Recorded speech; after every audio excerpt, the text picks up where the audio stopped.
Terima kasih Tan Sri Speaker, terima kasih Ketua Pembangkang. Tapi tadi sewaktu kita membandingkan gaji-gaji di Malaysia dan di Indonesia, itu mungkin tidak adil kalau diorang naik 10%, sebab kita punya duit 1,000 3,5 juta. 3,5 juta, orang makan gaji di Indonesia dia baru 500,000. 500,000 berapa ratus kita punya duit. Kalau naik 30% pun kita punya naik 5% lagi tinggi daripada pekerja yang ada di Indonesia. Coba minta penjelasan. Terima kasih. Saya memang syarat saya nak bagi ruang. Terima kasih. Pertamanya, kenaikan gaji itu harus lebih tinggi dari kadar inflasi. Kedua, yang saya tunjuk dalam anjuran itu ialah kenaikan 10% purata itu mengurangkan beban pekerja. Bukan maknanya tahap kehidupan sama, belum. Indonesia dari segi tahap kehidupan masih ketinggalan, tetapi kelajuan dia itu membanggakan. Ini yang saya maksudkan. Bila saya bagikan angka, tahap kelajuan dia, pertumbuhan ekonomi lebih baik, FDI lebih baik, kenaikan peratus lebih baik. Maknanya dalam masa singkat dia boleh mengatasi prestasi kita, seperti yang berlaku di Vietnam. Kalau Singapura menjauh dah, kita tinggalkan, dia ditinggalkan. Itu dalam konteks itu. Dan saya akui peringatan bahawa itu tidak bermakna taraf hidup itu sudah sama, belum. Sebab itu masih mereka mencari peluang pekerjaan, tapi tidak semudah itu. Tidak semudah 10 tahun yang lalu untuk pekerja Indonesia mencari pekerjaan di Malaysia sekarang, kerana mereka mengharapkan gaji lebih baik kerana tahap kenaikan gaji mereka itu melonjak dengan cepat. Tapi yang betul, saya telah jelaskan tentang suasana ekonomi kita yang getir dan harus beri nafas kembali supaya dapat mendahului pesaing-pesaing serantau. Dan tetapi tidak boleh ketepikan prinsip Al-Quran dan tekanan Ibn Khaldun bahawa beban amanah bagi kerajaan. Apa kata Ibn Khaldun? Sebuah kerajaan adalah institusi yang menghalang ketidakadilan dari berlaku, kecualilah kerajaan itu sendiri yang curang. Dalam kitab ekonomi pengurusan tersohor Al-Muqaddimah bab 2, beliau menggambarkan kemusnahan manakala pimpinan kerajaan, satu peringatan yang sangat penting, bergelumang dengan salah laku, buruk akhlak, ketidakikhlasan dan tipu daya untuk mengauk kekayaan. Hati mereka memikirkan mencari jalan untuk menggunakan semua helah bagi tujuan menimbul kekayaan pribadi, keluarga dan kroni. Itu saya tambah kroni. Akibatnya rakyat pun turut terheret dengan penipuan, perjudian, kecurian dan riba. Seorang editor The Economist, Charles Whelan, mengumpulkan hasil-hasil kajian pakar ekonomi yang telah menangi anugerah Nobel sejak 50 tahun yang lalu dan merumuskan kajian-kajian yang meletakkan 6 prasyarat yang perlu ada supaya ekonomi dapat berkembang dengan sehat dan berterusan. Pertama, institusi kerajaan yang cekap dan berwibawa. Kedua, sistem ekonomi yang menjamin hak milik harta dengan mengiktiraf hak rakyat dan hak individu.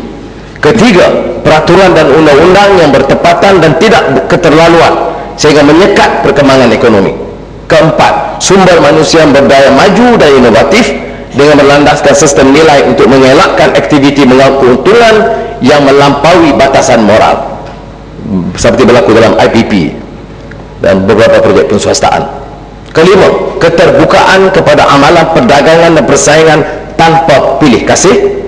Dan keenam, dasar fiskal dan monetary yang bertanggungjawab dengan didokong pelaksanaan yang telus dan cekap. Dan akan saya kemukakan show berikut. Krisis pelaburan swasta telah kita bawa rakan-rakan saya lebih dahulu dan saya sendiri pada 16 Mac lalu. termasuk tatkala kerajaan membentangkan modal ekonomi baru. Rakyat digulakan dengan kenyataan seolah semuanya sudah baik dan lumayan. Tapi data pelaburan swasta sejak tahun 1998 masih menunjukkan kebergantungan kepada perbelanjaan awam untuk menjana ekonomi. Ini tidak ubah ibarat sebuah jet pejuang yang terpaksa menggunakan enjin kereta untuk terbang ataupun kehilangan enjin. Sudah tentu jet pejuang itu tersadai dan tidak dapat terbang. Begitulah kedudukannya sejak sedekad lalu dan disahkan oleh Profesor K.S. Jomo yang menunjukkan pertumbuhan tahunan purata pelaburan swasta sepanjang RMK 8 hanya 1%, sementara pertumbuhan sepanjang RMK 9 2%. Ini berbeda dengan pertumbuhan purata pada kadar 16,6% sepanjang rancangan Malaysia ke-6 dan ke-7. Saya sediakan private investment flat, government investment up. Tetapi rancangan Malaysia ke-10 meletakkan sasaran yang tinggi. Ini yang kita persoalkan. Realistik, benar unjuran ini atau hanya mainan angka? Pertumbuhan sasaran kerajaan 12,8%, 115 bilion ringgit. Laporan terkini Bank Negara, rujukan Buletin Statistik 2010 April, pelaburan swasta bagi tahun 2009 hanya 65 bilion ringgit. Maknanya ekonomi Malaysia perlu capai peningkatan pelaburan swasta tambahan 50 bilion ringgit jika sasaran 115 bilion tidak dicapai. Kemudian dikekalkan pada tahap itu untuk berkembang sebanyak 12,8%. Profesor Emeritus Dr. Muhammad Arif berpandangan suatu yang sukar buat negara memenuhi matlamat tersebut. Ini menurut Profesor Arif, sepanjang RMK 9 pelaburan hanya berkembang pada 2%. Perlu kita memberi perhatian terhadap peringatan beliau. FDI, pelaburan asing, terkesan akibat krisis kewangan, tetapi Singapura masih berupaya mencatat pertumbuhan FDI 9%, China 10%, Malaysia 1%. Jadi dari segi cita-cita yang tinggi, kita boleh ucap tahniah.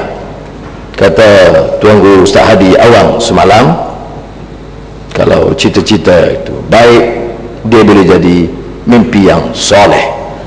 Tapi kalau cita-cita itu buruk, dia boleh jadi tersabuk dengan mimpi-mimpi jelek, dipengaruhi syaitan. Itu konteksnya berbeda.